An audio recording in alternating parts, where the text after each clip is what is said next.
and welcome to episode 97 of the Survivor's Guide to Life podcast.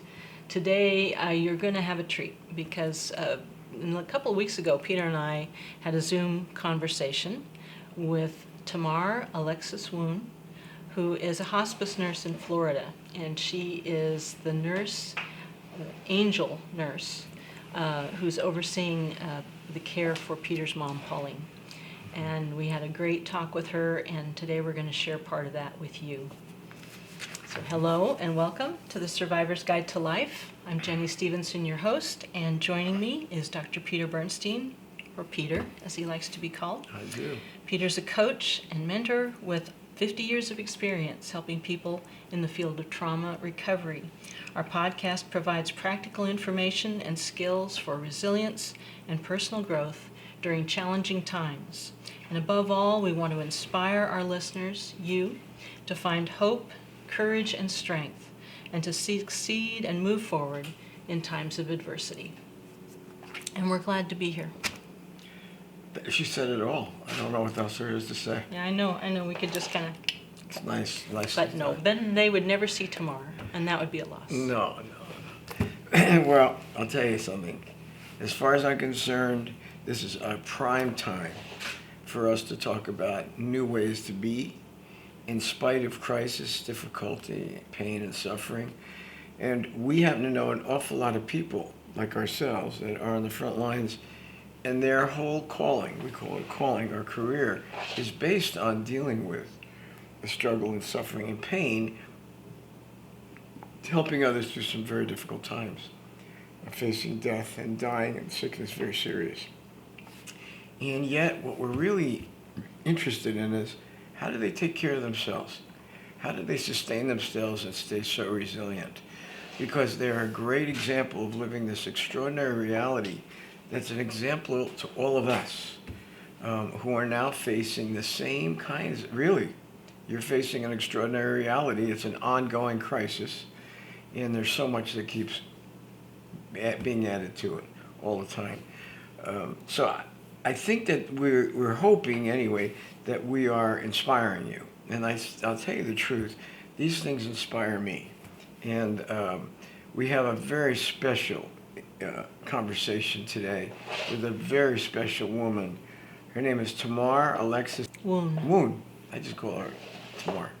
But anyway, she's been caring for my mother, my 95-year-old mother in Florida, who I love. And I wish I could be there with her, but right now we're taking care of my wife. So I'm really dependent on people, and I really pay attention to the quality of the caregivers, not just their educational background, but the kind of people they are.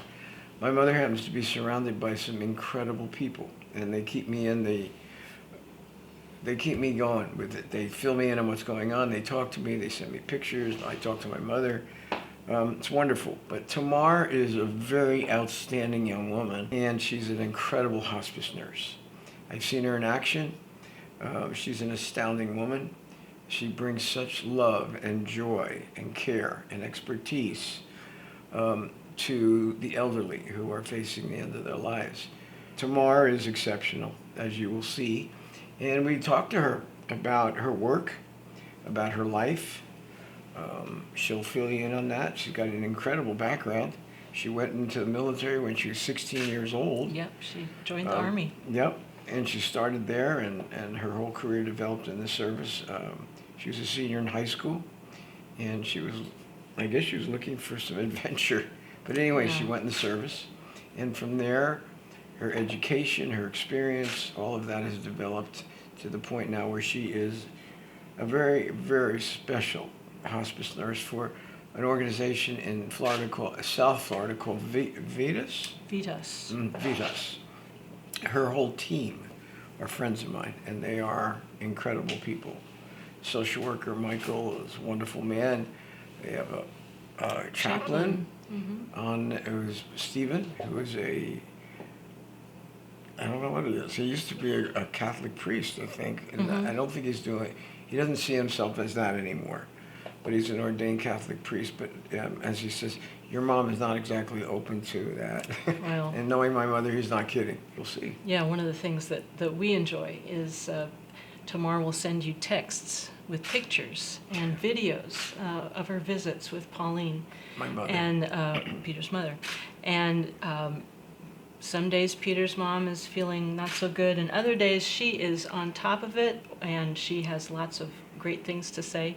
And I think if we have a chance, we'll share some of that with you. But Tamar is beautiful, and what really comes through is how much she genuinely cares, and is wanting to share with Peter, because she knows Peter can't get to Florida.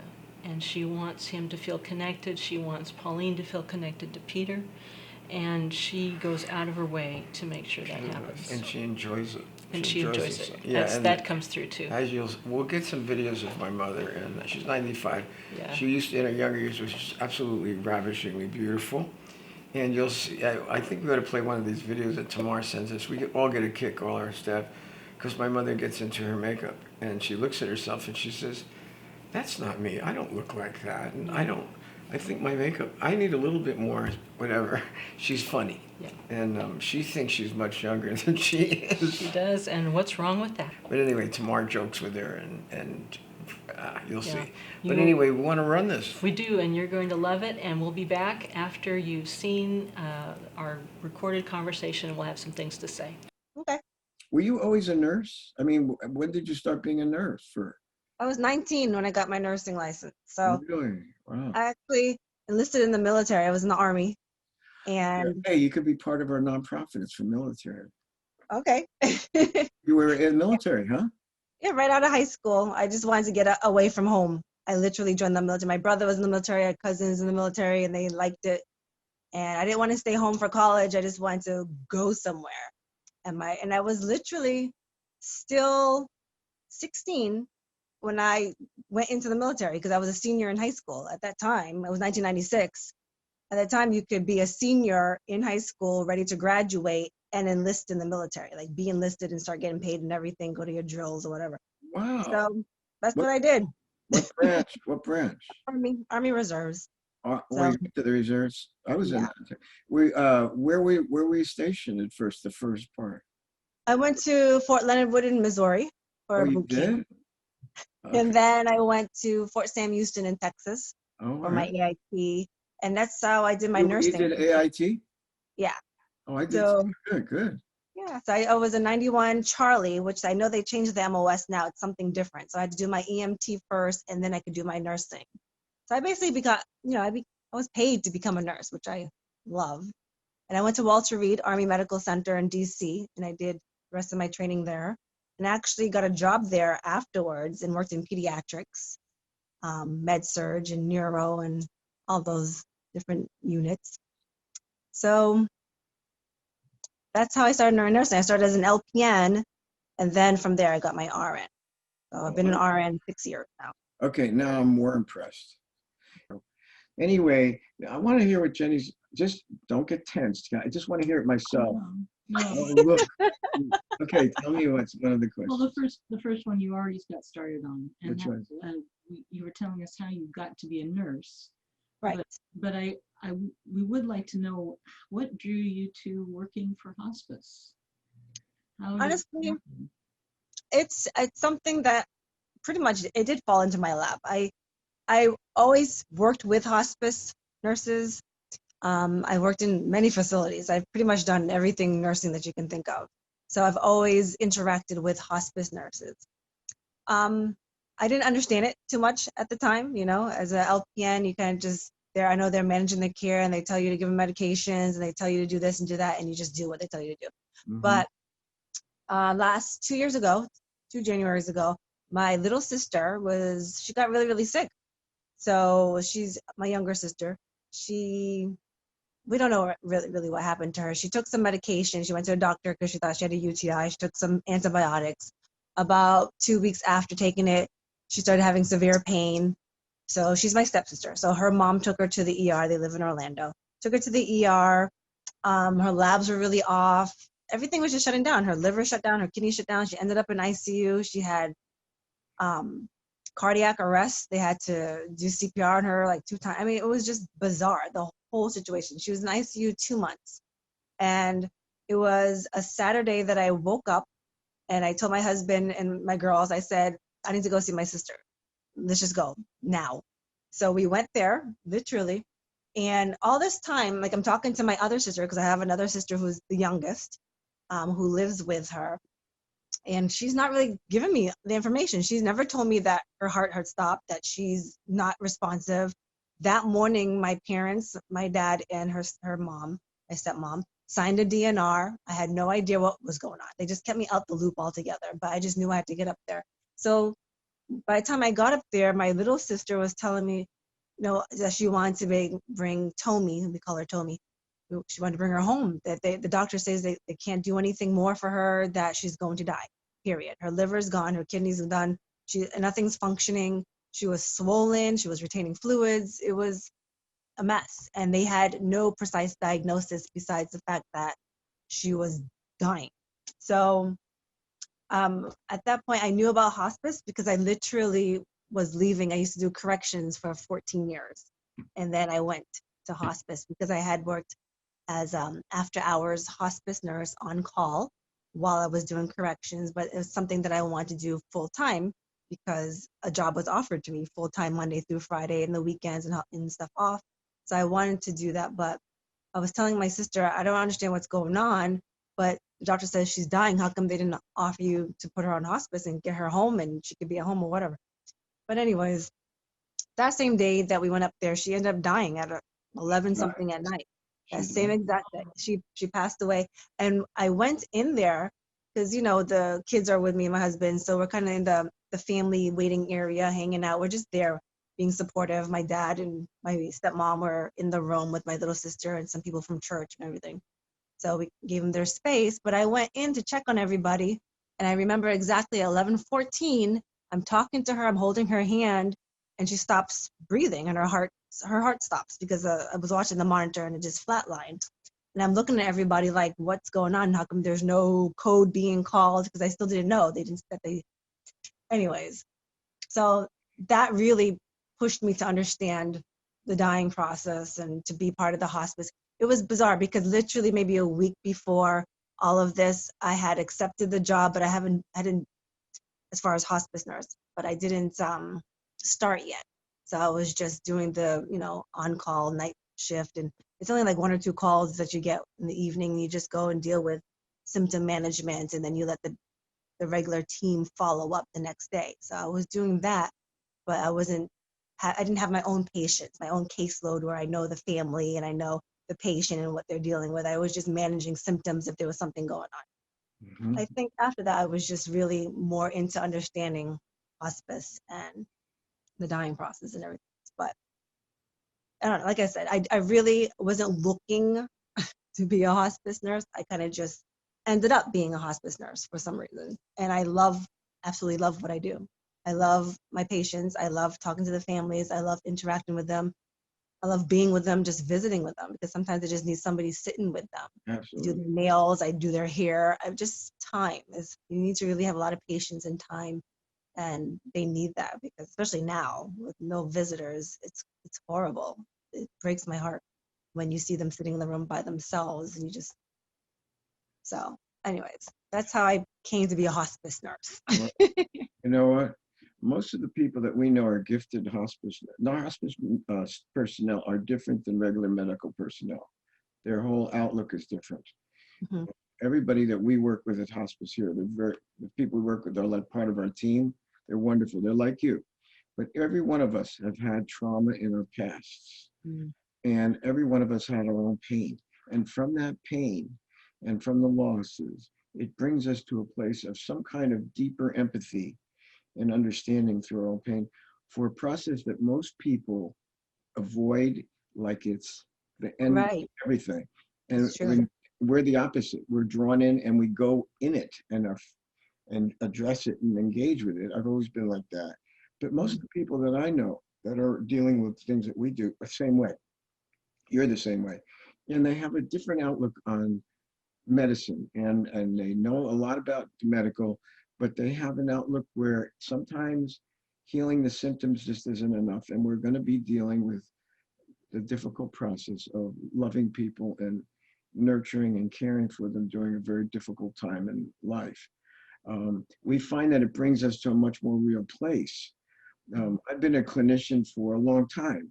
And interestingly, one of the things I found with that, it has a lot of stigma attached to it. And people were relating to me like who I am. And when I started working with the Navy SEALs, wounded Navy SEALs that had come to us and traumatized, I could see right away they didn't want to be considered mentally sick. They didn't want to, and they couldn't. That they don't like that. And I agreed with them. I said, "You're right."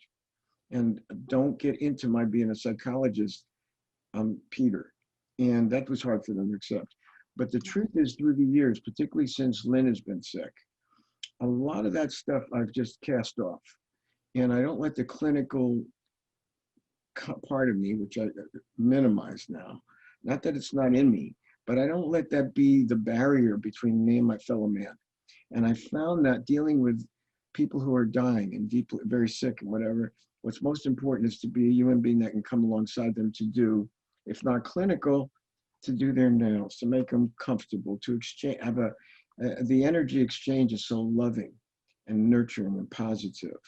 And we feel that we come to that too. I was just telling Jenny, as good as she is at this, now that her dad is so sick and it means a lot to her, I could see the depth of her, and she engages plenty, is changing already to something even more personal and sweet. But it's coming from her pain.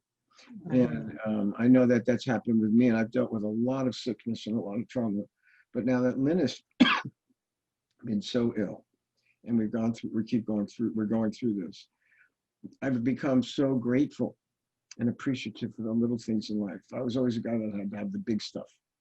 And now if she's breathing and she can say a word, or she wakes up in the morning and I can go in there and she's alive, that makes my day.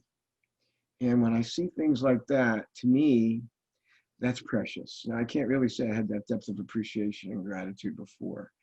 Most of the people that I know in hospice that are the gifted folks have the same thing.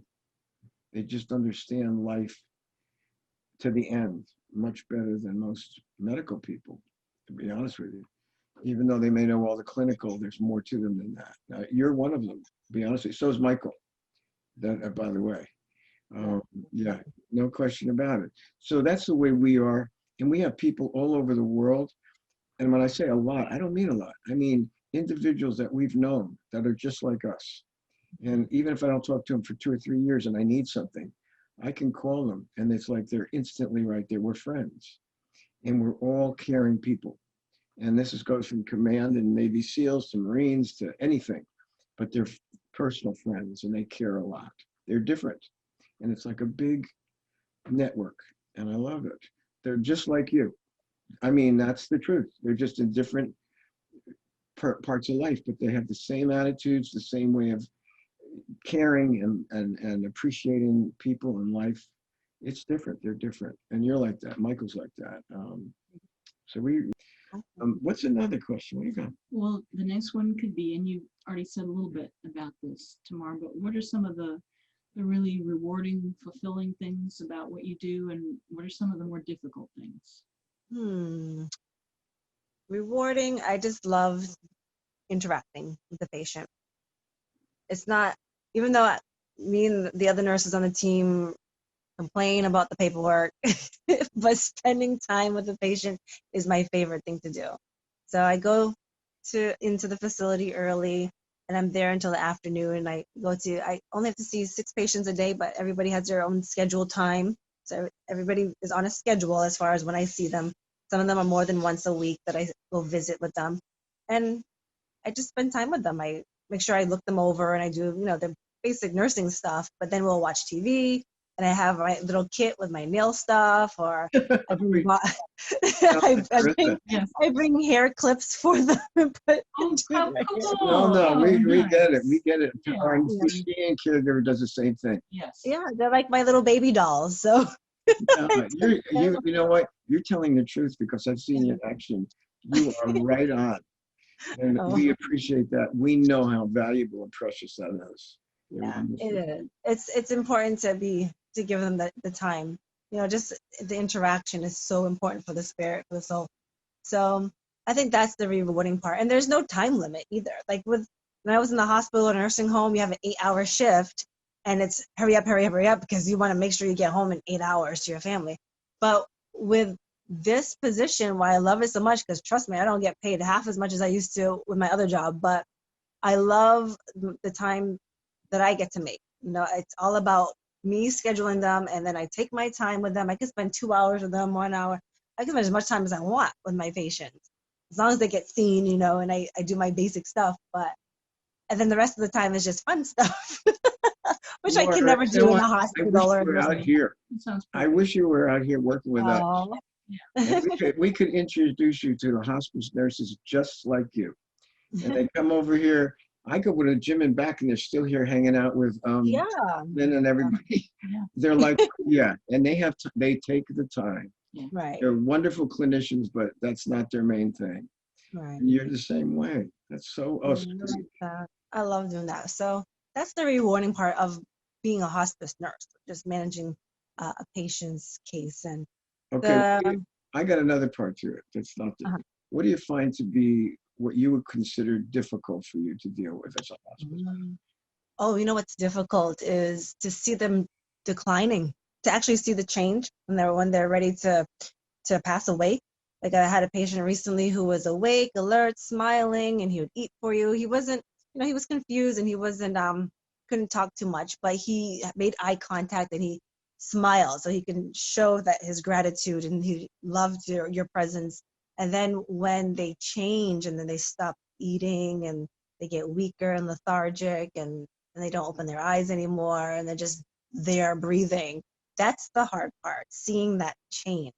Because it's like, oh, last week he was awake and smiling at me and talking with me, and now this week, and it goes really fast. And I noticed that my patients that have like some kind of dementia or Alzheimer's, those are the patients that go faster than my other patients, like than the CHF or the COPD or Really? even cancer. Yeah, always the dementia patients seem to just decline really fast. When the decline happens, it happens quickly.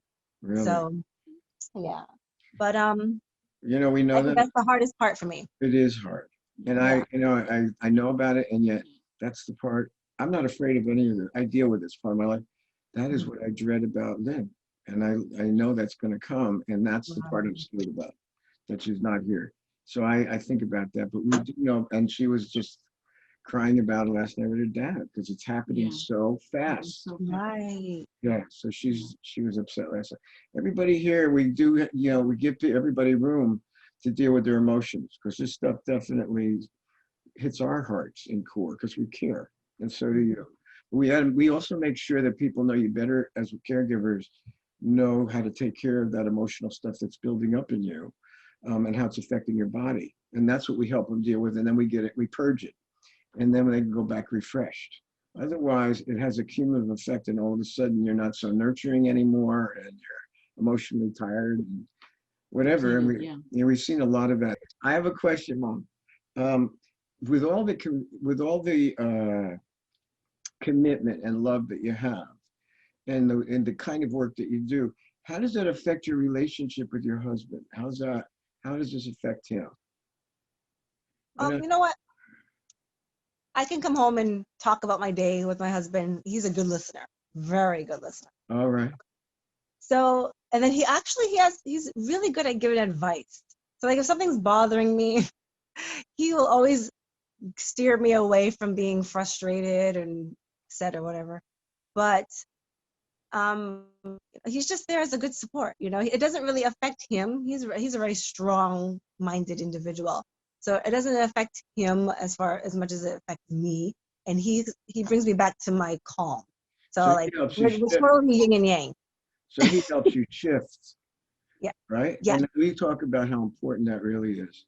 Because sometimes we need other people to shift us. Right. And that's why we love teams. Is what do you love? What do you do to take care of yourself? To be honest. Yeah, that's a good start. Okay, so my regular day is work, home, and then everything with the family. So my daughter does gymnastics. She's on the gymnastics team. So 3 hours a day she has to be training. So I'm there usually for the whole 3 hours sometimes. Sometimes I'll run back and forth, and then dinner. I mean, I feel like there's so much that I give. As far as time for me, the only time that I'm like super chill and happy is when I'm just sitting down reading. And to be honest with you, I read my Bible more than anything. So like my husband likes to come home and we do a nightcap every night, and he likes to watch his little whatever show. So he likes to watch his particular shows, and we'll watch the show together and whatever. But for my time, I'm so in my zone when I'm reading or doing like a study online. Like there's a particular YouTube page that has different segments, and I study that and I look up Bible verses, and that's what I love to do. And then I share that with my husband and I share it with my daughters because we do Bible study every night.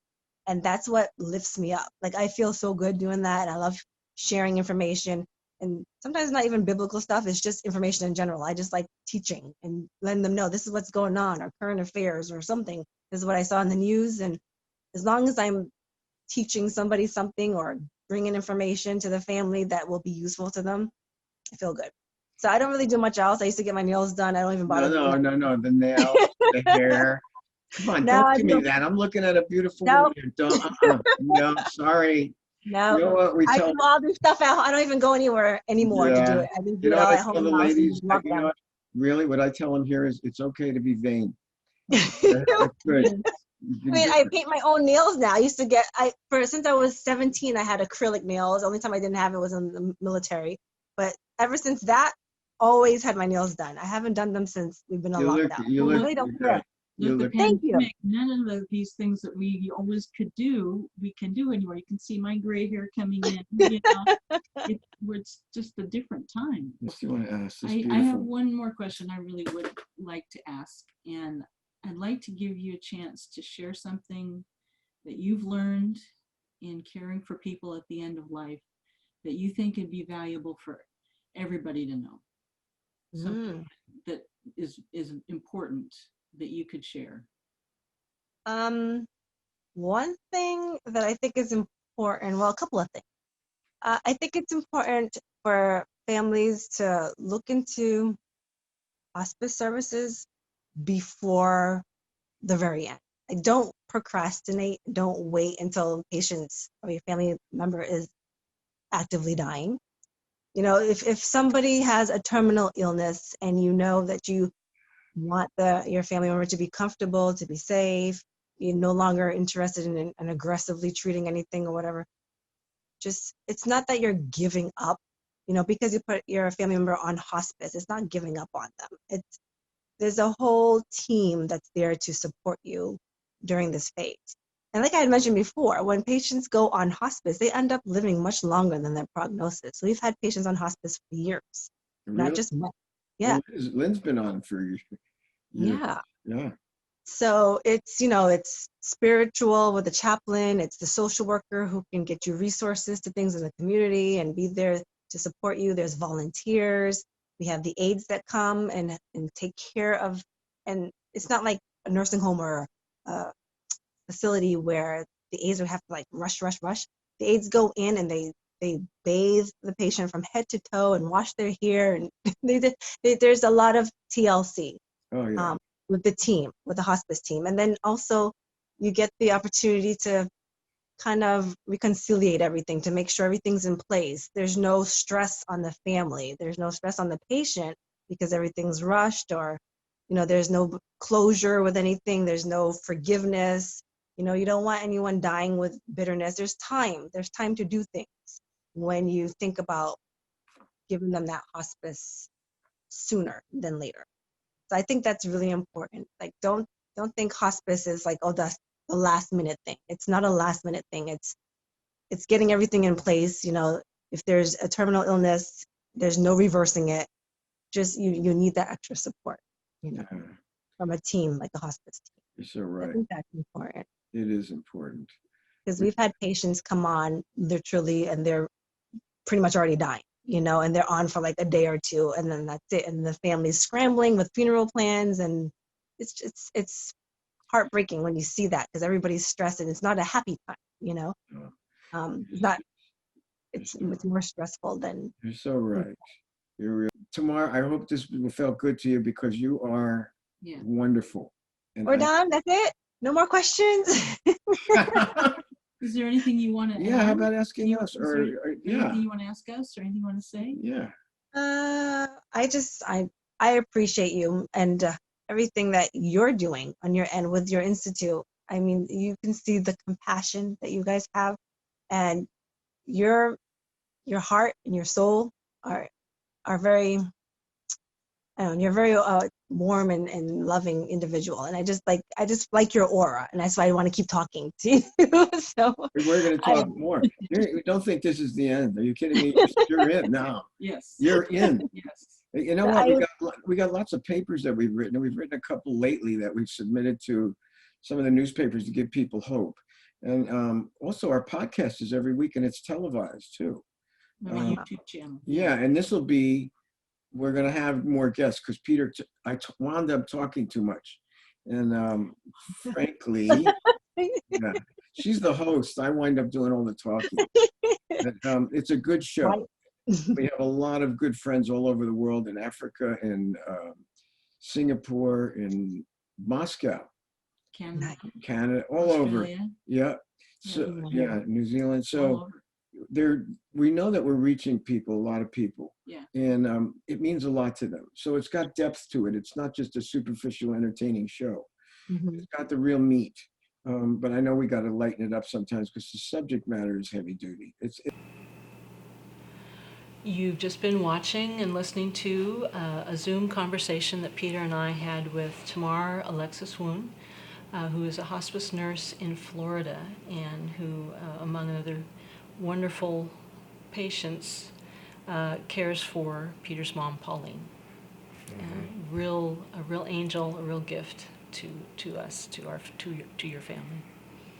Yeah, I've watched this interview several times, and frankly, there is so much valuable information as well as this something that I really see that, like, in the discourse of our conversation, such very important information comes out, but it comes out in such a heartfelt, human way. Mm-hmm. And that's what we seek in the people that we are involved with. And Thamahr certainly hits the mark. She loves us and she loves the work we're doing, and I'm so grateful for that.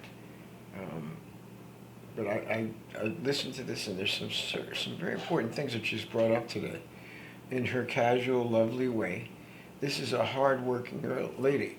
I call her a girl compared to our age she is, but she's had some tremendous experiences as a nurse, and she's really been experience-wise a full-spectrum nurse from the military all the way through to when I guess she came to hospice a couple of years ago. She said in between there she was in corrections for 16 years.